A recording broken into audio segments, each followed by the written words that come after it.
Itu asas salah yang saya tahu. Dah. Okey.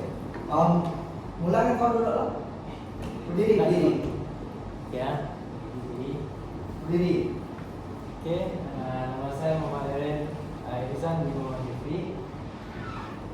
Oke, nama saya Paulus Anici. Nama saya Edi Sheryl. Nama saya Jadian Junior Richard. Okey. Tujuan kamu ke sini adalah untuk cari tahu tentang kakak baru dengan handphone. Tujuan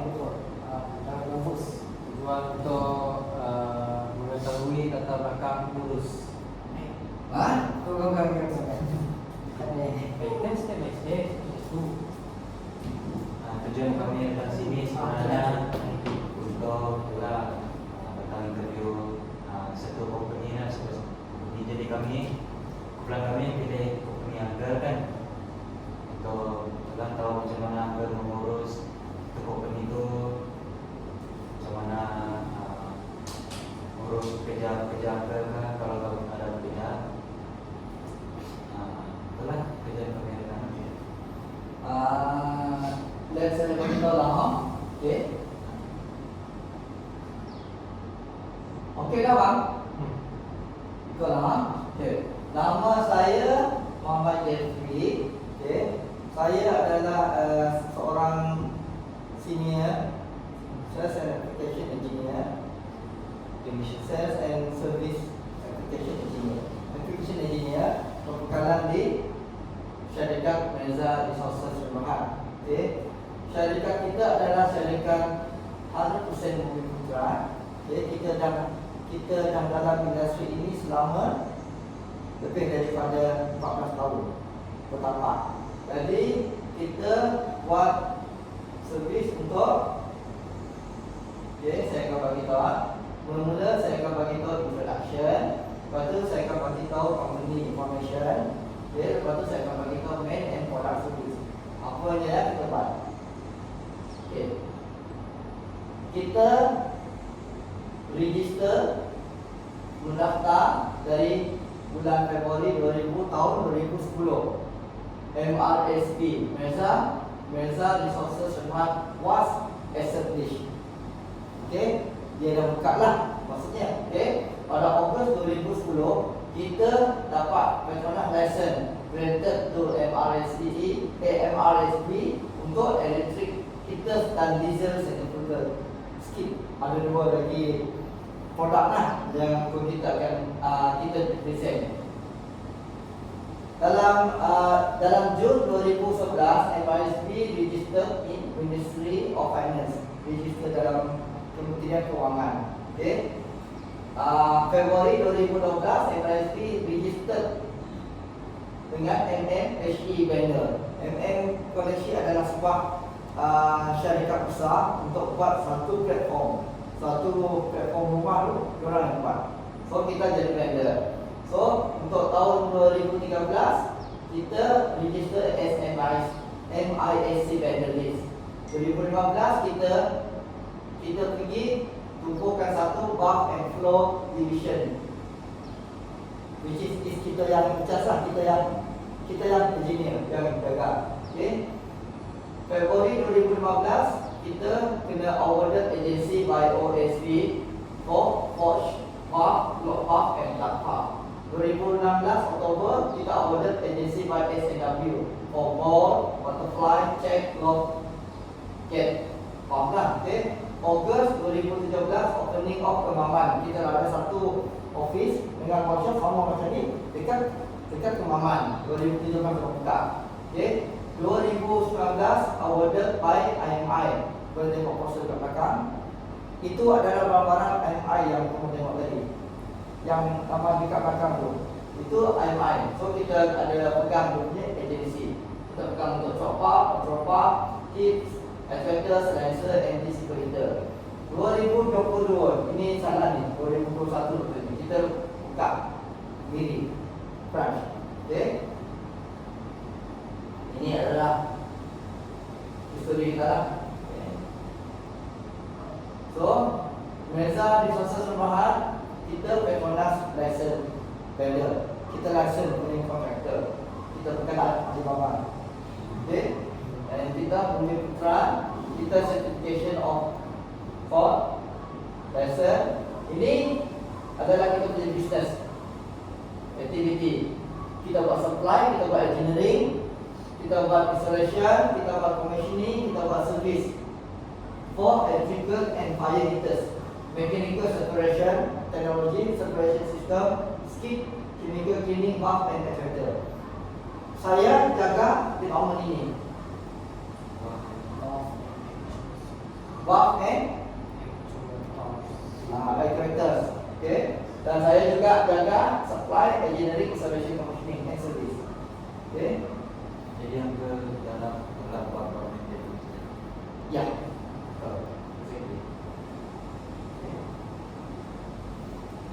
So ini adalah carta organisasi. Kamu boleh ambil gambar sebagai punya tunjukkan. Kalau nak ambil gambar, boleh ambil gambar. Senang untuk mengubah lagi.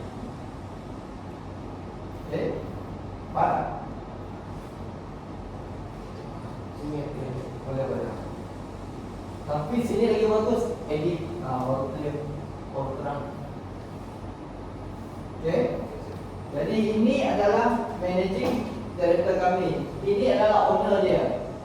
Sekarang dia dah jadi Datuk Haji Abdul Latif Jamain. Kita ada general manager Chan Yu Meng.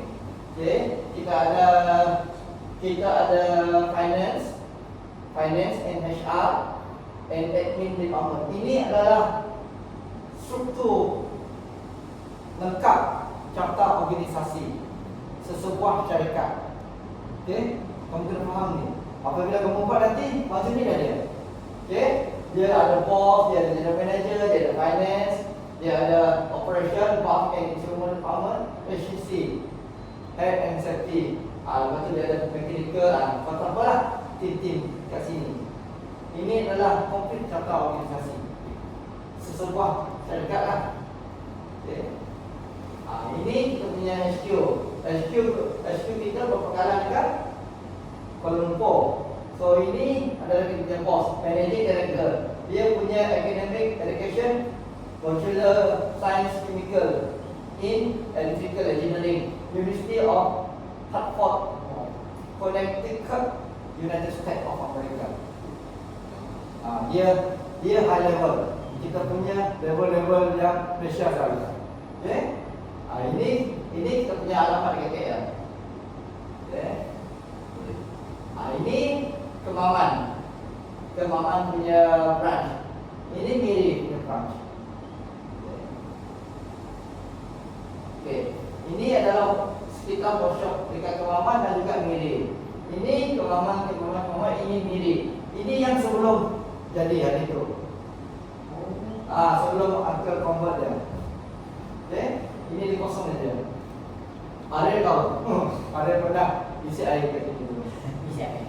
Okay? Ini adalah workshop capability. Kita buat valve punya servicing, kita ada buat pump commissioning, all type of valve, troubleshooting kita buat, kita buat overhaul, kita buat modification. Okey, contohlah masa kita dapatkan sesuatu assignment, task, waktu akan diberi dengan kita.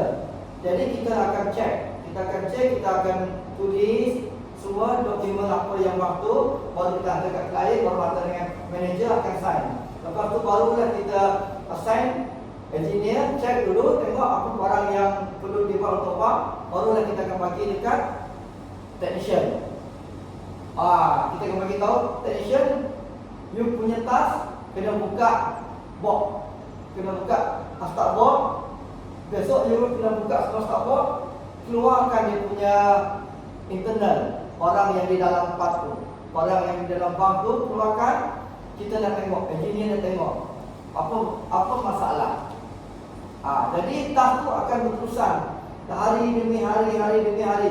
So yang hinggalah engineer dapat tahu dapat detect apa masalah dengan bab tu. Contoh bab tu ada masalah gasket bocor, sama juga macam orang main motosikal, gasket bocor. So dia akan leak, minyak air akan leak, nampak? So macam tu juga dia dapat. Tapi ini gas, gas punya korang tak nampak. Korang kan tak nampak gas, macam mana gasket tu bocor. Cuma kita tahu adalah beberapa teori filosofi yang kita dapat tahu. Contoh gasket tu ada cara dekat bahagian tengah, scratch terlalu banyak, itu maksudnya gasket tu dah out, tak boleh pakai. Jadi dia leak. Okay? Jadi macam tu lah, kita ada field, instrument, kita ada electrical, kita ada piping structure, kita ada main supply, main power supply lah. Okay? Okay, ini adalah business division. Jadi boleh ambil gambar ni.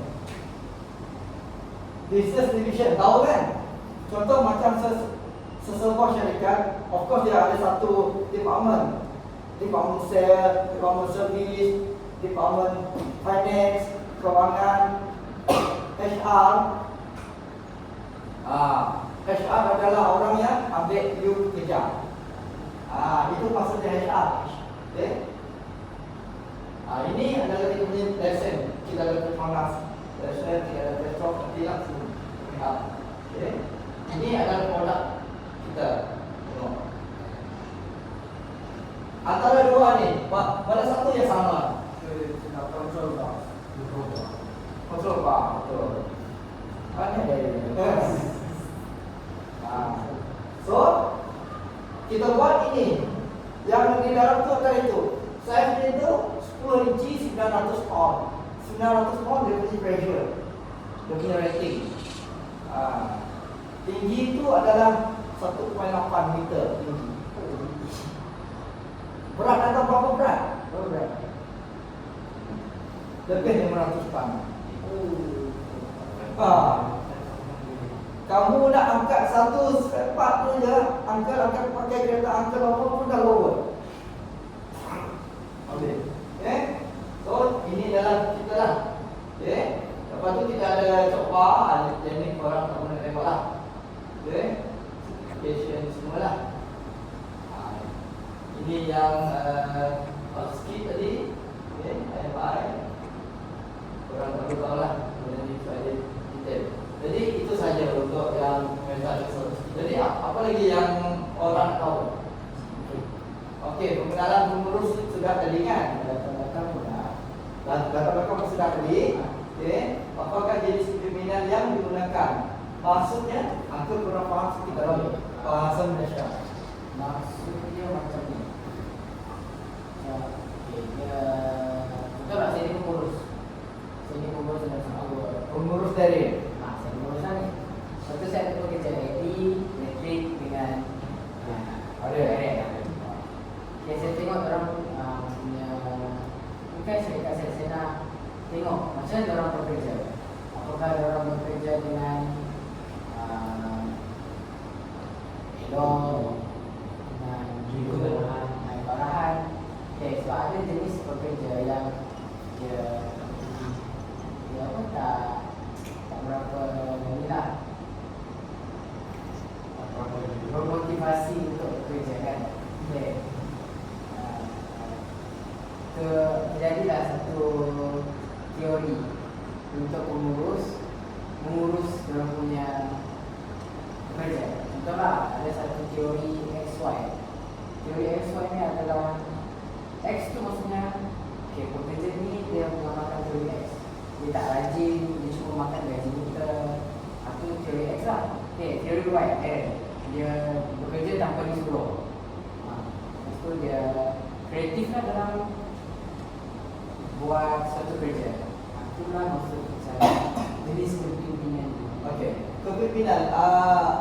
Bagi saya di sini, saya pun okey, saya mengurus lebih kurang dalam dua rekod staff.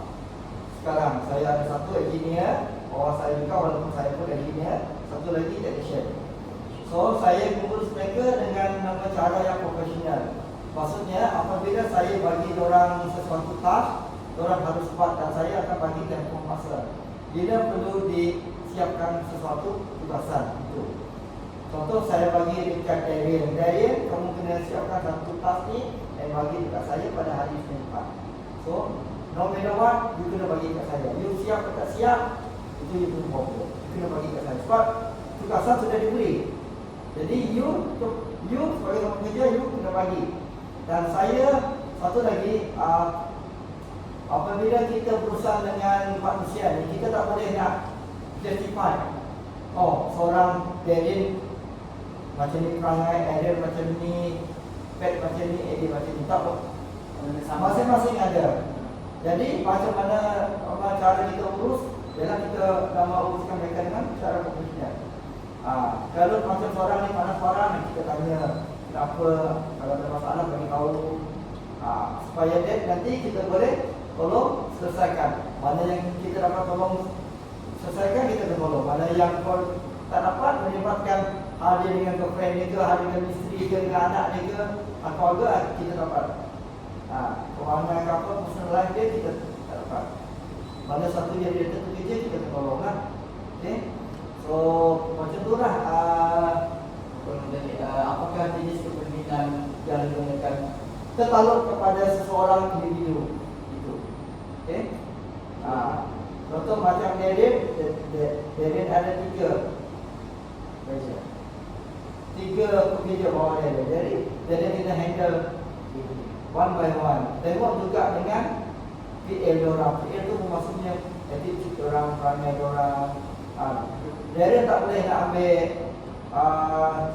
nak berbarang diorang sesuka hati. Kalau diorang kerja tu, kalau diorang tahu buat, kalau diorang tak tahu, Darren kena lah bagi tunjuk aja. Kalau Darren tak tahu, Darren tanyalah dengan siapa yang tahu. Panggil dia, tunjuk aja, guide dia. Tak boleh dia nak terus nak marah dia. Besok kacau, aku tak nak tengok muka kau kat sini. Tak boleh. Kena pergi sabar sedikit, tengok apa masalah dia. Contoh kalau dia tidak adil, dua hari itu, kita tanya dia apa masalah dia. Jadi family problem, kematian ke apa, itu semua kena di correct. Maksudnya kena di synchronize. Okay? Kena berfikiran secara profesional dan juga secara pro-kolektif lah. Jangan berfikiran banyak dengan negatif. Negatif tu boleh bagi apa dalam 30%. Okay? Macam tu, ikut cara masing-masing. Okay? Saya dah jawab Okay. Soalan 4. Soalan nombor 5. Kelebihan dan kekurangan gaya kepimpinan yang diamalkan. Saya dia dah cover yang nombor 4 tadi kan? Mana apakah tuan dan puan mempunyai cadangan untuk menambah baik gaya kepimpinan? Okey, untuk menambah baik gaya kepimpinan ni dia subjektif. Benda ni terpulang kepada seseorang individu, seseorang pengurus itu. Kalau dia rasa dia tak berapa pandai nak menguruskan staf, carilah apa kursus yang ada, ikutlah kursus tu. Okey, motivasi ke kepimpinan sendiri, self-defense motivation, kena ikut dan belajar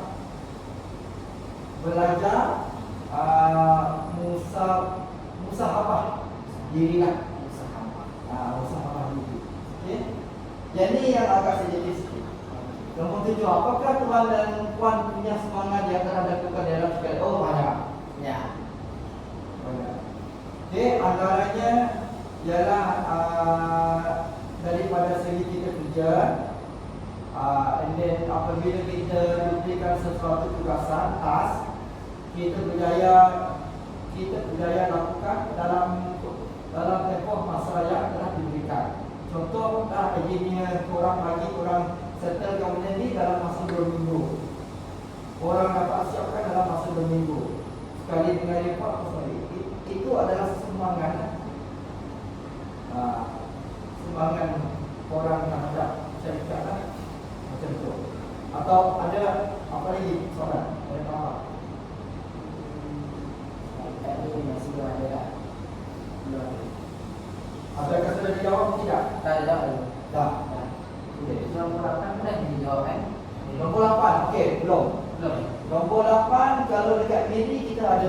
staf. Okay, keseluruhan kita ada dalam 17 staf seluruh Malaysia lah. Kita bukan komuniti besar. Kita komuniti, kita multitask. Kita buat semua kerja. Okay. Nombor 9, bagaimanakah tuan menguruskan kewangan? Okey, menguruskan kewangan syarikat ada satu yang tadi saya bagi tahu ialah finances. Finance department tu tadi. So, the finance department ni yang yang akan menguruskan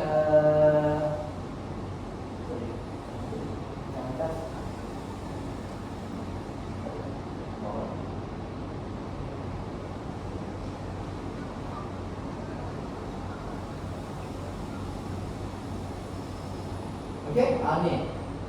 So, pihak ni yang akan uruskan kewangan.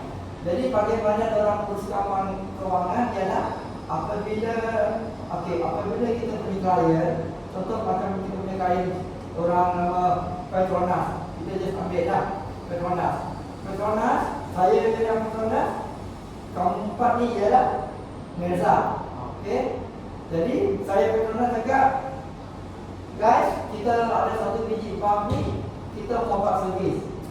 So saya akan hantar barang ni pergi dekat Komoran, dekat Meza. Jadi itu adalah maksudnya sel. Sel tu adalah duit masuk kepada Meza. Okay? Jadi duit masuk tu bukan kalau orang bukan urus, orang punya yang macam TS Kamila lah. Contoh TS Kamila sebagai finance. Kewangan. Jadi dia yang akan tentukan harga, berapa cas untuk buat servis ini, berapa upah, apa barang tukar. Dia yang uruskan sampai habis. Nanti engineer akan cek dengan medical technician akan cek, barang ni nak tukar. Jadi pihak sel yang akan bagikan harga, sebut harga, quotation, pergi dekat klien tadi. Okay, so klien akan cek. Piston dia tukar, kasut dia tukar, nak kena beli minyak ni. Okay, total dia 1,000. Contoh. So, Petronas cakap okey. Petronas akan issue PO, purchase order. So, Petronas akan issue, dia akan bagi dengan sel yang nama Mesa tadi lah. Mesa punya company sel, dia akan bagi. Lepas tu sel pula akan cek dengan engineer. Engineer kan cek, betul, ini yang saya suruh orang untuk tukar sebab saya dah tengok barang ni rosak, tak boleh pakai. Jadi dia akan sign, dia akan bagi pula, proses tu akan berjalan, bagi pula kepada TS Kamila.